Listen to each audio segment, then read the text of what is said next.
Welcome to the Business Leadership Series, where we engage with leaders who are making an impact on their worlds and who want to share their knowledge and experience for your personal and professional growth.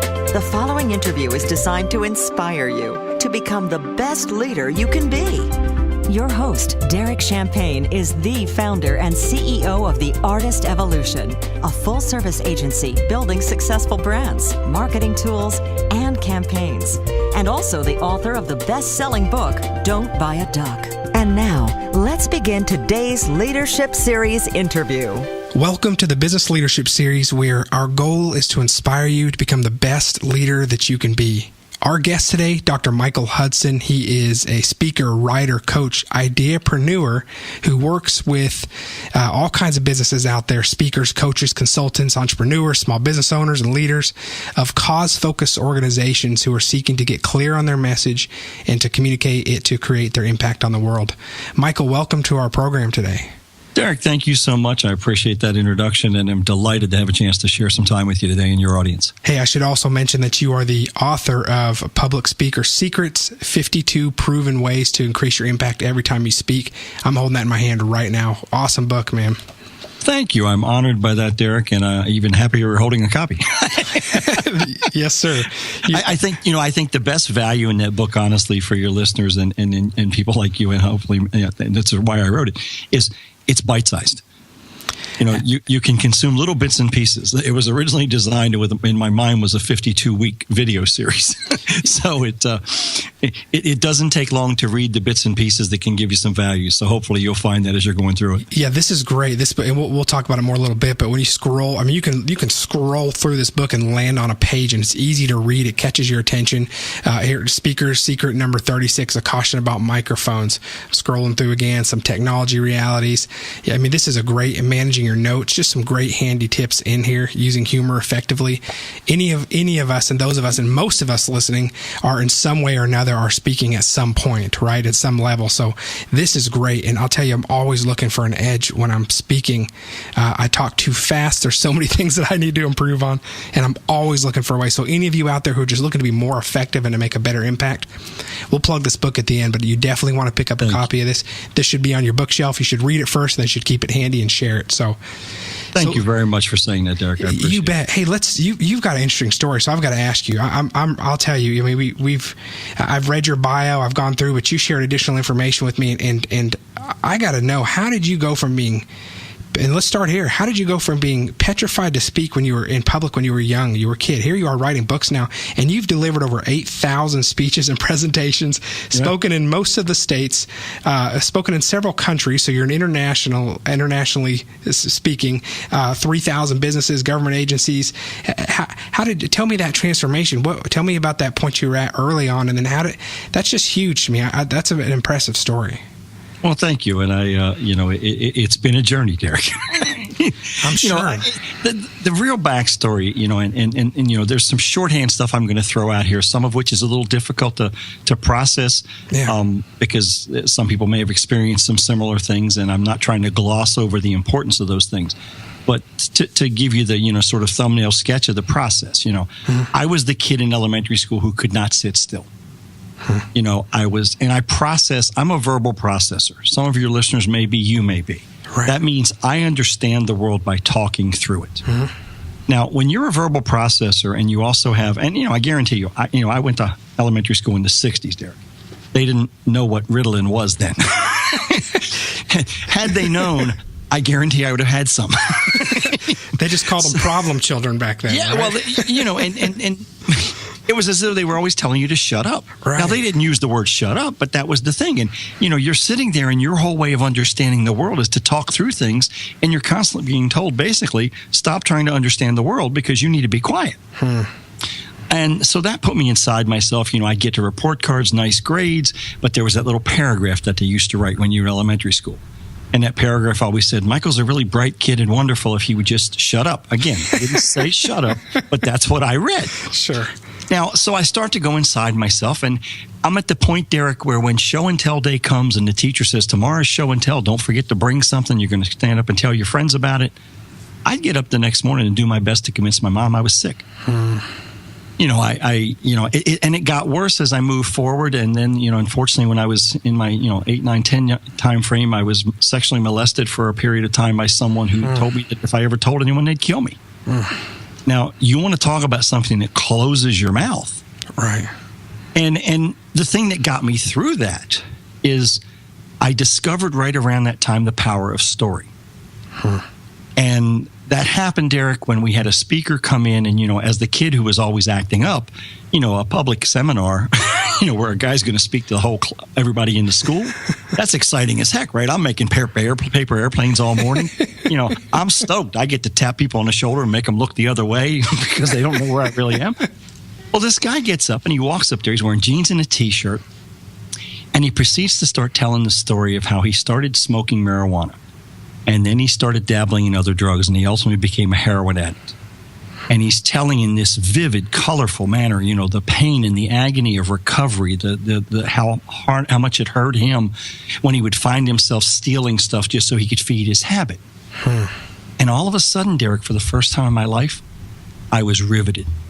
I wasn't plucking people on the ear. I wasn't throwing my airplanes. My hands were on my knees, and I was sitting there riveted, listening to this guy. Wow. And it revealed to me the power of story. Now, my next step became reading.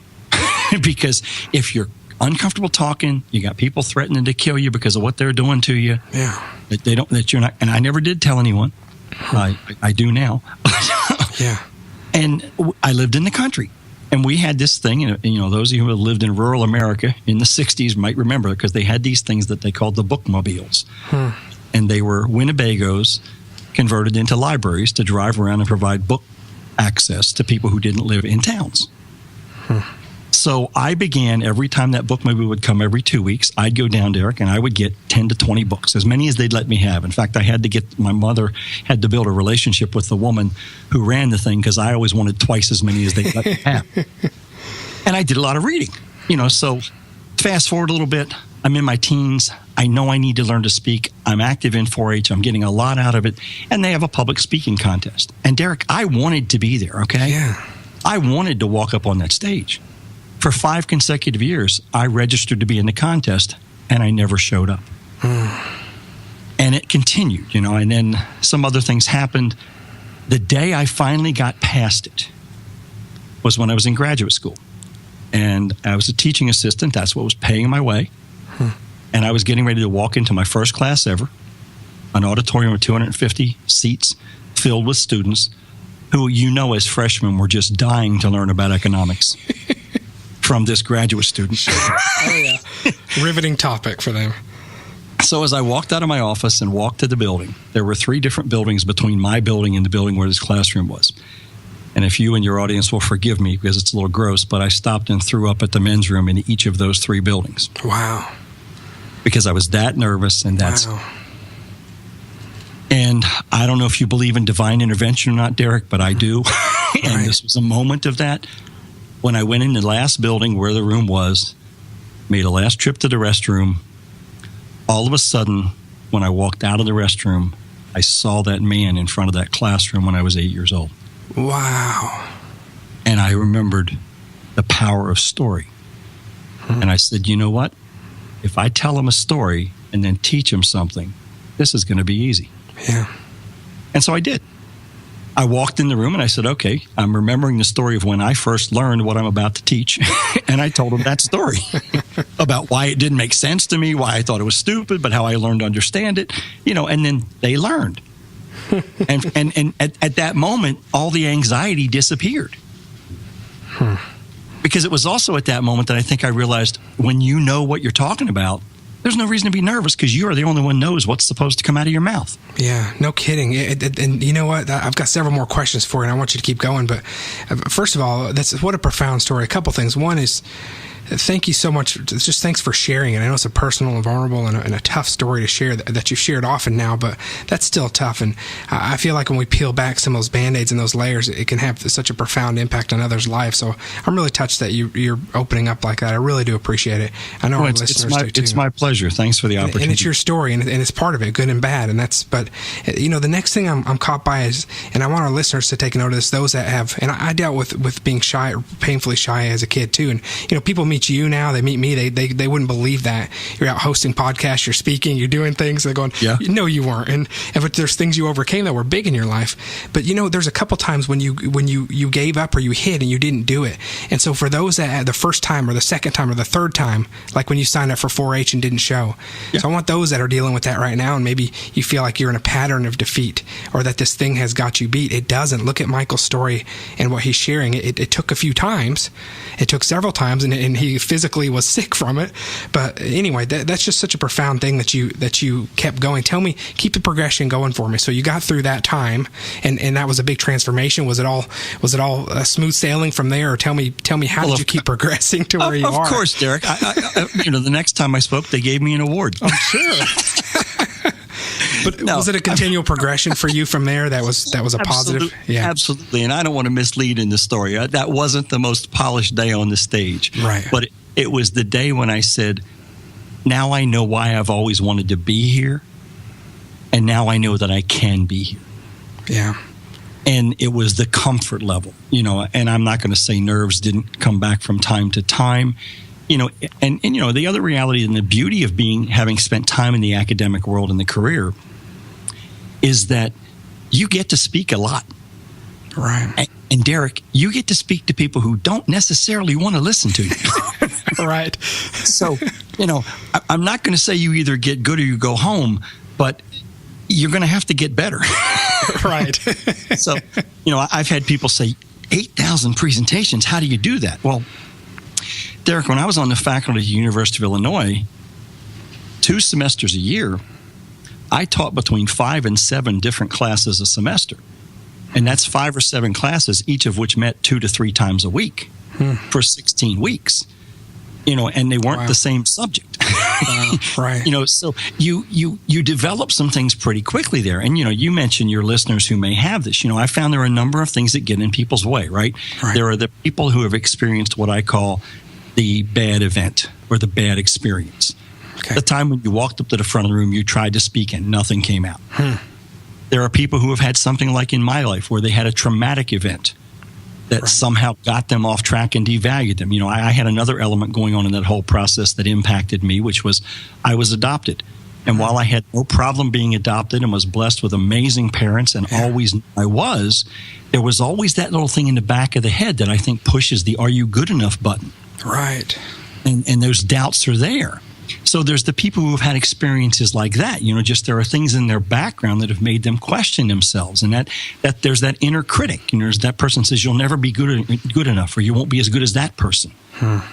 You can work through all of those. And in fact, that's my passion now, Derek, is helping people work through those things. Yeah, that's amazing. That's so. One more thing I want to touch on in the story before we keep going is, man, sorry, I get so excited about this. This is just such a profound story, and I love the redemption side of it and the divine intervention, and it's touching. Also, I was at my daughter's school today, my 7-year-old daughter. I want those also that are out there to realize what an impact you can make to an 8-year-old. That you may not realize. That's profound as well. You can make an impact. Here's somebody right now who's talking about a major impact that had on them, not only at 8, that took them down a different path and gave them an out with reading and knowing a different direction to pursue, but also to have that inspiration that many years later. A lot of us can point to a time or somebody like that was an influence. I can think of someone when I was 14. They had no idea they were having that kind of positive impact on my life. They were just living that way and doing their thing. So that's really powerful too, that person was able to have that kind of impact on you without even realizing it. And there's a success tip in there, Derek, which is think of who that person was and find a way to send them a note and say thank you. Absolutely. Because they don't know. And, it turns out that, John Jimenez has no idea. But I'll tell you what's interesting. When I tell that story in front of a room, particularly if I'm in the mid-Atlantic region, there will be somebody come up and say, I saw him too. Wow. Okay. And almost every one of them says, he had the same impact on me. And sometimes it's a different impact. Sometimes it helped them get away from where they were headed down a path that was similar to his or something. But I want to encourage everybody to make a list today when you're listening to this. Write down a name or two. I get emotional about this because I can think of somebody that 2 weeks ago passed away that was an impact like that in my life, and I never told them that. And so I wasn't able to tell them until it was telling their spouse about what an impact that the husband had on me when I was younger. So, before it's too late, make sure you let that person know too. They might need that encouragement as well. Now it might be their turn to get that same level of encouragement. So, well, the thing, Derek, that happens when I tell this story, and I have a more full-blown version than we've shared here, but you get 3 reactions from people in the audience. You get some that you watch them take their hands and they literally cross their arms across their body and kind of hug themselves. Now, I interpret that they're telling me they understand, they relate, they've been there. There's another group of people who can't look at me. Suddenly, the floor becomes the most interesting thing in the room. And I know those are people who are wrestling with it right now. Yeah, right. And then there's the others who look at me and then sort of try to direct their eyes from me to someone else as though they want me to follow their eyes because they're going to tell me who I need to help. Yeah. And it's fascinating. Have people come up and say, people who've seen me. For example, I have a client I've worked with for many, many years. I shared that story in an all-staff meeting of theirs 2 years ago. One of the people I had worked with for 10 years came up to me and she said, "You have no idea. I lived that exact same story." Wow. And I was able to look at her and say, because I knew her well, actually, I do know. I said, "I noticed that you never speak up when we're in groups, but you talk very well one-on-one." She said, "Well, I'm scareder than you are, or than you were." Right. I said, "I get that." I said, "Are you going to change based on what I shared today?" She said, "I'm going to try harder." Yeah. And now I've had the privilege of watching for 2 more years, and she's come out of that shell. Yeah. Let me ask you this. Sometimes all we need, Derek, and this is the point you were making, right? All we need is to know somebody else experienced that and got past it. Right. Tell me the immediate reward, though. I mean, for those that are saying, I want to stay where I'm at. I mean, I don't necessarily, but what's the other side really look like? I mean, for those of us that become entrepreneurial or that become really aggressive and motivated, we feel like, we need to get to that next level. So we need to overcome these things. Those that don't feel as ambitious in that way, tell me the payoff. How is it going to be more confidence? How are they going to feel about themselves if they take some of these steps? Well, Derek, I think the biggest thing is peace of mind. Yeah. Because, and again, it's difficult for me to project to other people what I had. But what I always felt was that my message was not getting heard. That it was being shut down and curtailed, which is why my theme of my work today is Get Your Message Heard. Yeah. Because you alluded to it. Every one of us has a journey we have traveled. It is our unique journey, our unique story. It taught us things that others don't know. We have a bad habit as human beings. We assume that people know all the stuff we know. We assume that what we're going to share has no value because our mind says, well, everybody knows that. You know what? Everybody doesn't. There is something you picked up in your journey that's going to reveal something to someone. There may be someone listening to this podcast, for example, who heard me make the point about signing up for a contest 5 times and never going, who did something similar. Right. And it may just be hearing that says, you know what? It's time for me to actually sign up and show up. One of the things that drives me in this is I've had the privilege of working with a lot of organizations and sitting in a lot of rooms and facilitating a lot of processes. Invariably, someone always comes up to me at some point after not saying anything during the open session in the room and whispers something at a break that is important and valuable, but they were too scared to bring it in the conversation. So what lies on the other side is knowing that your ideas are getting heard. What lies on the other side is knowing that you're actually having the impact that you're put here to have. What lies on the other side is the satisfaction of knowing you contributed, and whether your idea is the one that won, so to speak, or not, it was part of the conversation, and it enriched the conversation, and it shared what you and only you could have shared.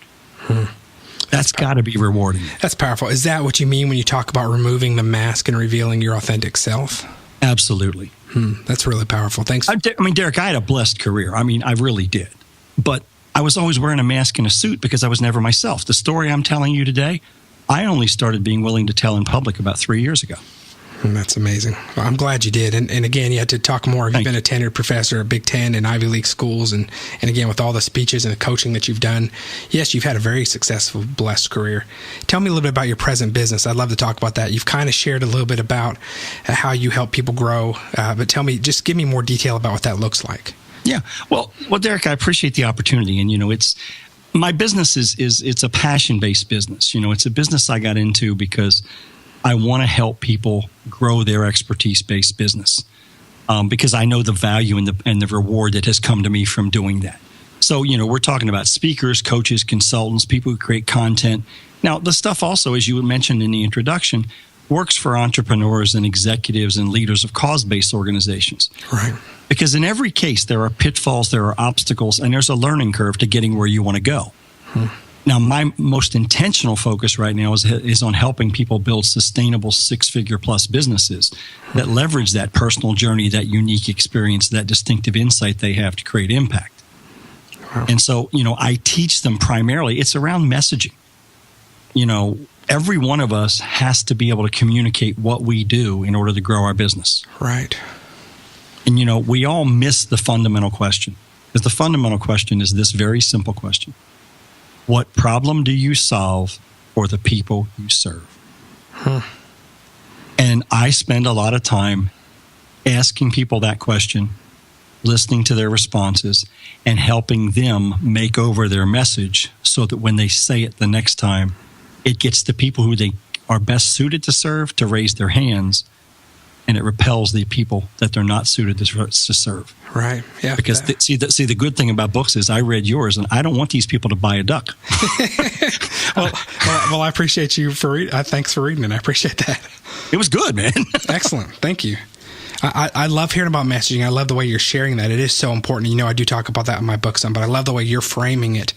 Your messaging is so important, and not just hitting people over the head about what your product is, but being able to clearly and translate and make sure that you make that emotional connection on what it's going to do for them and how it's going to change their life.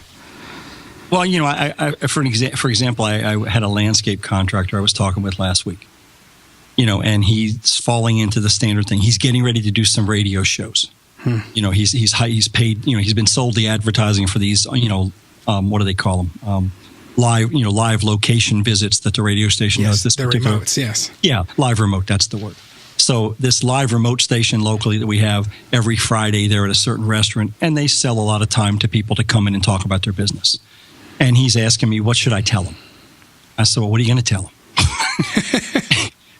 and what do you suppose he told me? He's going to tell them that they do this, and they do this, and they do this, and they do this. And I said, you know what? The audience doesn't care. He said, well, we build these beautiful fire pits. I said, yeah. And how do people use those fire pits? Because as you know, you got to probe the conversation. Right. He says, well, they make s'mores around them. I said, okay. So what the person cares about is that experience of sitting there making s'mores with their grandkids. Right. You make that experience happen. I said, you say that in that conversation, you're going to get more people contact you than if you say, we build fire pits. Yeah, that's good. And I know you would agree because it's in your book, right? Yeah, absolutely. But same concepts. But we both talk about this. But it's not surprising anymore. You coach, I coach in some ways, and we run across. We run across $1 billion+ brands that are missing the conversation sometimes, having authentic conversation. And so it's don't feel bad if your startup or if your company's is not engaged like you should be here. There's ways to improve, and there's companies much bigger than yours sometimes that are having some of these same issues. So absolutely. Hey, I want to talk to you a little bit about, tell me about, you've shared some setbacks in life or some ways that you got started and overcame, but tell me any other maybe setbacks that you've seen or your clients have seen in business and in leadership. What was your key takeaway? How did you respond? We talk often, we don't like to focus on it, but we talk about failure. And for me, failures are some of the scars that I look at and go, oh, that's when this happened. And so I don't do that again, or I learned from it. What did you see and how did you deal with it? Well, setbacks are a big challenge for people, and I think the speaker's name was Willie Jolly, who wrote a book a few years ago called "A Setback is Just a Setup for a Comeback." Yeah, right. and I've always loved that phrase and remembered it, because one of my big setbacks that I have to share is that I was invited to leave one of the positions I held in the academic world, and there's a lot to that, Derek, and I shared some of that with you in our prep work. Yes. The reality is I was always wearing the mask and the suit, as I call it, because I wasn't being authentic. I wasn't speaking up when I should have. I wasn't sharing my take on things. I was instead comfortable sharing what I thought everyone wanted me to share. And if you've ever done that, you know how uncomfortable that can be. Yes. So, I was being driven by the desire for success. I was looking for validation and affirmation from people. I had too much of the focus on me. I was very happy every time my name was in the paper, or I got picked for this or recognized for that. But I ended up in a world, Derek, where I was working 7 days a week, literally 12 to 15 hours a day. And despite the fact there are those out there who would think, well, academics don't do that, trust me, many of them do. I was tired. I was way, way, way overweight. Hadn't been to the gym in forever. And I decided I'm going to push back a bit, and I had colleagues that knew I wasn't happy. One of whom, in fact, used to joke to me, he said, you're just waiting until one day you can just sort of walk out, aren't you? Because I always was frustrated by a bureaucracy that wouldn't let me do things that I thought made sense. Right. So I decided I'm going to see how far I can push it. Now, at first, Derek, that was very conscious. But then it became part of who I was. I sort of lived in that world of it's easier to ask forgiveness than permission. Sure. Because I was an entrepreneur stuck in a bureaucracy. I was wearing the suit and wearing the mask and pulling it off, and everybody thought I was happy because we were doing good things. And I was probably the most unhappy person I've could ever imagine being. Wow. So I pushed really hard. And I was in a scenario where I kind of had a board of directors for the position I held in the program I ran. And they decided they didn't like it, and I was given the opportunity that I could stay if I wanted, but I had to move on from the program and do something else, or I could leave. So it was the equivalent of being fired, really. Yeah. And that was a painful setback. And so, when it happened, I moved into a small 2-room apartment, living behind my father's cabinet shop, alone, disconnected, hiding, fearful that people were going to find out.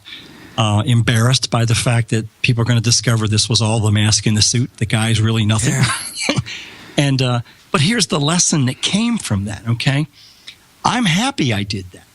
Yeah. Because had I not, people think tenure's a blessing, you have a lifelong job and so forth. Well, it's really not. It's kind of a curse.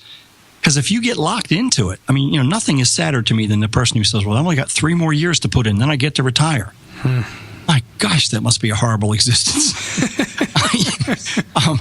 And I'm glad I listened to the voice, because the voice was saying to me, don't settle, don't accept, don't tolerate, don't get stuck here where you're not happy and you don't belong. And the other voice was kind of saying, and if you got to keep wearing this suit and this mask in order to have value, then something's wrong. You're on the wrong bus and you're in the wrong seat. Right. You need to have the guts to walk away. And Derek, the truth of the matter, and I don't think I've ever actually said this out loud to anybody, the truth of the matter is I didn't have the guts to walk away. That's why I pushed the envelope until somebody suggested I might want to walk away. Yeah, wow. And to me, that was a powerful lesson because I realized I was holding myself back. My life sense, my impact sense, although I miss working with the students, I could never have been able to impact the kinds of things I've impacted since I left that world. So I'm not trying to encourage your listeners to go quit their job tomorrow, but I am trying to encourage you to recognize there may be a really uncomfortable bridge to where you really want to be. Right. And if you need to cross that bridge, have the guts to do it. I will. Thank you so much. I really, you're my favorite kind of person to learn from. Aaron Walker, a mutual friend of ours, similar with his stories. I like to learn from experts like you that have actually been through the trials and the tribulations, come out the other side. It's so much more relatable. I'm passionate about talking to you and to other experts like you.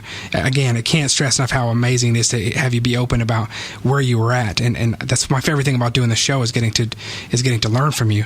Hey, let me ask you, tell me though, when the dust settled, you were in the small 2-room apartment after having the tenure and the success that you had and your name in the lights when it was supposed to be and doing all, how did you, I agree with you. I think that I can go back to a few times in my life where I had to cross a very uncomfortable bridge to get to the places that I needed to go to. And sometimes it kind of had to, I unintentionally or intentionally kind of forced it to happen.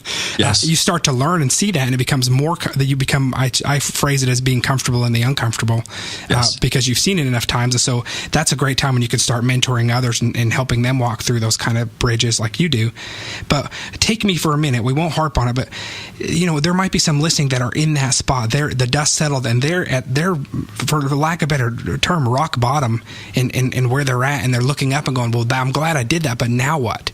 Or where were you? What was your frame of mind, and how did you then recognize to get to where you are today? Because this show is a show of redemption and learning. So take me there, and let's quickly get to how you climbed out. What was your mindset there? Did you have a clear picture of where you were going to go? Oh, heck no. Okay. And that's okay. I mean, I knew where I wanted to be, Derek. And when I say that, it's, at that time, the people I listened to all the time, Zig Ziglar, Jim Rohn, those people, to me, they were making the kind of impact I wanted to be making on people and on organizations. But I was, when you're in the academic world, and particularly in schools like I was at with University of Illinois and Cornell, you get a lot of those opportunities. But the downside is that when you do what I did and you walk away and you feel like you were chased away, you don't feel comfortable contacting those people because you feel like everybody knows something bad about you. Right. Yeah. And the person you described might feel that. Right. So I retreated to comfortable territory. By living behind my dad's cabinet shop, I moved back to where I grew up. And there were some other things going on at that time. My mother had some health issues. It was, I was here to help him with that. But I retreated and took some downtime, and I thought through a lot. Now, this was 1994. So the internet was really just becoming big. AOL, we were all logging on. Absolutely. And all that stuff. And I finally one day just said, I've had enough of this sitting around. I'm not going to go impact people like Ziglar and those guys do if I just keep sitting in this little 2-room apartment and just going out once in a while. And I got into the gym, got the weight off and all that stuff, which was very valuable to me. Right. And I said, okay, what have I got? Take stock of myself. And I'm a big writer to sort through things. My verbal processing translates very well to my processing in journals. Okay. So I started journaling a lot about, okay, what do you really want to do? And how are you going to get there? Because, I'm living in southern Delaware, a place I grew up. I love. I'm near the beach. It's great. But, there's the closest airport's 2 hours away. You're not in a major metro area. It's not like you got a lot of big businesses because, a lot of our industry is here. It was either agriculture or tourism. Okay. And I said, okay, what are you going to do? So I started looking around, and one day I decided, okay, I'm going to go see 2 people who knew what I was doing, and I'm going to tell them why I'm back in Delaware. These are people I trusted, that I felt could be comfortable with the story, because I had decided I need to tell somebody. Okay. I can't just keep hiding. Right. And one of those people was a gentleman who I actually knew because he ran a shoe store and he had sold me shoes since I was a baby. But he was also a very respected businessman in the local market. So I had lunch with him, and I said, explained to him, I just wanted to talk with you about, why I'm back in Delaware and what I'm looking to do, and get your ideas on it. Well, I was very fortunate. I left that lunch, and he said, there are 5 people I'm going to introduce you to in the next week. I'm asking you to do one thing. Call them. I said, okay. So every day he called me. He gave me a name. He gave me a number, and he said, he's expecting your call at this time. That was the extent of the conversation, okay? The rest of it was just like we were just catching up, and I was sharing my story. He was, sharing support as a friend does, even though he's more of a mentor. The age difference is there a little bit. Right. But he's listening, and he's processing, and he says, call this guy. Well, the beauty of that is that because I had experience in the world I wanted to be in, which is the consulting, training, speaking, coaching world, when I called them, I had ideas of what I could do. And essentially, I called and said, I'm going to do one thing. I'm going to get a meeting. And in every case, they said yes, because he had asked them to say yes. Right. I'm fine with that. Right. And I went and met with them. Well, out of that, 2 of them hired me, and frankly hired me for pretty nice projects. And so I kind of got a 5-figure business overnight. Wow. Mid 5-figure from 2 of those people. Right. Which is what really got me started. Now, in the context of your question, Derek, how does that apply to the people who may be listening who are in the same situation? The real essence there is, number 1, figure out what you want. Number 2, take stock of what you have. Number 3, admit that you need help and ask somebody to help you. Yeah. Now, then you've got to follow through. But if you do those first 3 things, I think the clarity will come, and you'll know, and you just have to proceed and do it. Yeah, that's a big deal. Thank you. That's great advice, and you're so right. And again, we usually stay pretty positive. This is very positive. So I appreciate you sharing that. Most of our listeners are pretty upbeat, but let's be honest. Every one of us are dealing with some things always in our life that is a habit or hang up or something for us, even if we hide it and do really well. So it's great for us to know that, and we know this, from these mastermind groups and communities, that we're not meant to be in isolation, and we do need help from others. And asking for help is something that took me.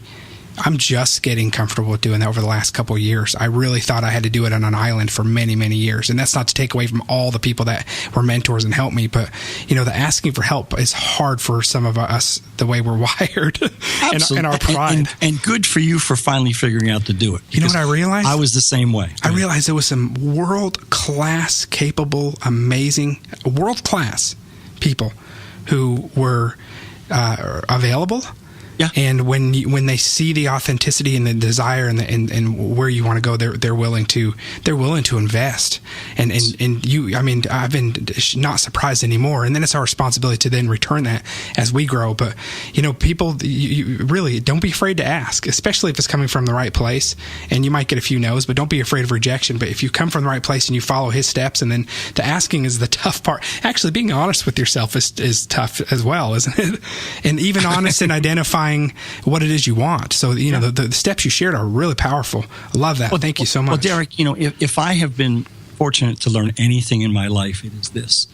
It is that if you can create a vision of what you want, you can make that vision a reality. Now, there are biblical concepts in there. There are business concepts in there, but it's the truth.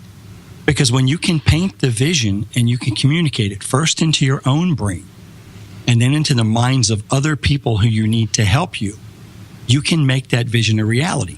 Will it be exactly as you depicted it? No, but it'll be a lot closer than you may think it would. Right. What holds us back is our unwillingness to share and reveal and be genuine, authentic, real, and vulnerable to say, look, I don't know the next step. I've watched you and I think you might know it. Can you help me figure it out? Yeah. And there's magic in that question. Let's face it, Derek, there's magic in the word help. There are very few people who will leave you on your own if you ask them for help. Right. But you got to ask intelligently, right? You don't walk up and say, look, I'm trying to build a business. Can you hire me? No, that's not what you do. Right. And you know that. Yeah, one of the exercises we did was interesting, and this was a different way of asking for help, but it was asking our network, what are some areas that are some blind spots that we may not be aware of. I don't know if you've seen that in the assessment. Yes. But, that hurt really bad. That's a little bit different direction, but I did that and asked, I think, 25 people, and it was amazing how people from different parts of the country and different relationships in my life shared that information. But I really did want that help. I wanted to know where I was, and this is a different kind of asking for help. But it made a difference for me. It really made a difference in me and how others perceive me in some areas that I could work on that I wouldn't have found otherwise. But yeah, you're so right. I have found that when it comes from the right place, asking the right people, they want to. That's part of their mission is to share and give back the things they've learned. So, and even Derek, if you can't figure out on your own where that place is that you ought to go, you can ask them for help in figuring that out. Right.